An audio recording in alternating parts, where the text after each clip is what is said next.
নারীর লজ্জা হচ্ছে লজ্জাপতি গাছের মতো, হাত লাগলেই শেষ। সেটা স্বামীর হাত হোক বা অন্য কোনো পুরুষের। এই হাত লাগা শুধু শারীরিক স্পর্শে না, পুরুষের সঙ্গতায়ও নারীর লজ্জা কেটে যায়। যে মেয়ে যত বেশি পুরুষের সংস্পর্শে যাবে তার লজ্জা তত কমবে। যেমন চিত্রনায়িকারা বিকিনি পরতেও দ্বিধা করেন না, পুরুষের মাঝে থেকে চক্ষু লজ্জা উঠে গেছে। কনভারজেটিভ ফ্যামিলির মেয়েকে ওড়না ছাড়া দাঁড়াতে বললেও সে লজ্জায় মরে যাবে। ইদানিং ফেসবুক এই লজ্জা নিবারণের ভূমিকা পালন করছে। ফেসবুকের বন্ধু বেশি, অতি আধুনিকরা ছেলে বন্ধুর সঙ্গে পিরিয়ড নিয়ে কথা বলে, ফ্লার্ট করতে গিয়ে শরীর নিয়ে নগ্ন কথা বলে, মাইন্ড করতে বলে। Just kidding, take it easy. Easily নিতে নিতে সেই অশালীন বিষয় আর অশালীন লাগে না, লজ্জা শেষ। আবার ফেসবুকে প্রেমিক বেশি, কেউ প্রেমে পড়েছে তো প্রেমিক রোমাঞ্চের ছলে অশ্লীল কথা বলে স্বামীর মতো, এরপর ব্রেকআপ হয়, আবার কারোর প্রেমে পড়ে, আবারও চুম্বন চাটি আরো কত কি করে, আবার ব্রেকআপ। লজ্জা শরমের মাথা খেয়ে মেয়েটা এক সময় নির্লজ্জ হয়ে যায়। প্রেম নারীর লজ্জাশীলতাকে গ্রাস করে, পুরুষের সব বিলীন হয়ে যায়। নারীর কাছে পুরুষের উপস্থিতি ইয়াবার মতো, প্রথম একটা খেলেই পিনিক আসে, পরে 20-25টা খেলেও কাজ হয় না, ব্যাস একসময় পুরুষের প্রতি ফিলিংস কাজ করে না। প্রেমিকের ভালোবাসা তার কাছে পাঞ্চে লাগে, একটার পর একটা পুরুষ বদল করে কিন্তু স্থির হতে পারে না। জানাশোনা শেষ হলেই আর ভালো লাগে না, বোরিং লাগে। কারণ ডিফারেন্ট টেস্ট নিতে নিতে ভালোবাসার অনুভূতিই শেষ।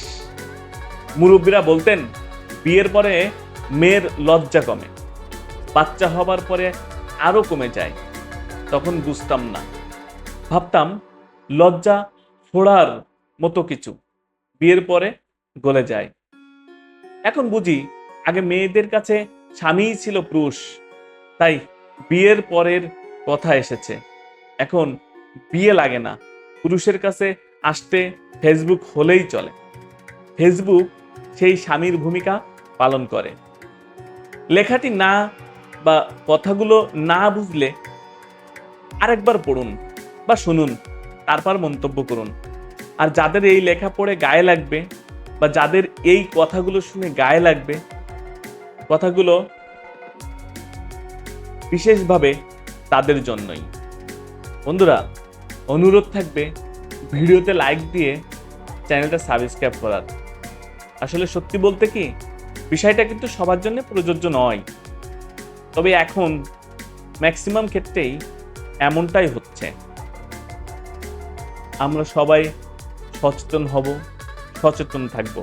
আমাদের পরিবারের যারা সদস্য আছে, ছোট বড়, একটু বোঝে জানে শোনে, বা যারা কম বোঝে কম জানে কম শোনে, সবাইকে সচেতন করার চেষ্টা করব। Facebook, YouTube, WhatsApp, imo, Instagram, Twitter, এগুলো সবই আমাদের জন্য যথেষ্ট উপকারী বা মঙ্গলজনক হলেও অধিকাংশ ক্ষেত্রেই আমরা এগুলোর নেগেটিভ দিকগুলোই বেশি ব্যবহার করি, বেশি প্রয়োগ করি, বেশি ইউজ করি। তো সবার জন্য অনুরোধ থাকবে যে আমরা এইগুলোর ব্যবহারে অবশ্যই সচেতন হব, সাবধানতা অবলম্বন করব। যেভাবে এগুলো ব্যবহার করলে আমাদের সময় এবং শ্রম অপচয় হবে না, নষ্ট হবে না, আমরা সেদিকে দৃষ্টি রাখব। তো ভাই বোন যারা আছে, যারা স্টুডেন্ট, তাদেরকে অবশ্যই সচেতন করব। তারা না জেনেই এখন video chatting, WhatsApp chatting, imo chatting এগুলো করে থাকতে পারে। আমরা চেষ্টা করব তাদেরকে ফিরিয়ে আনার জন্য।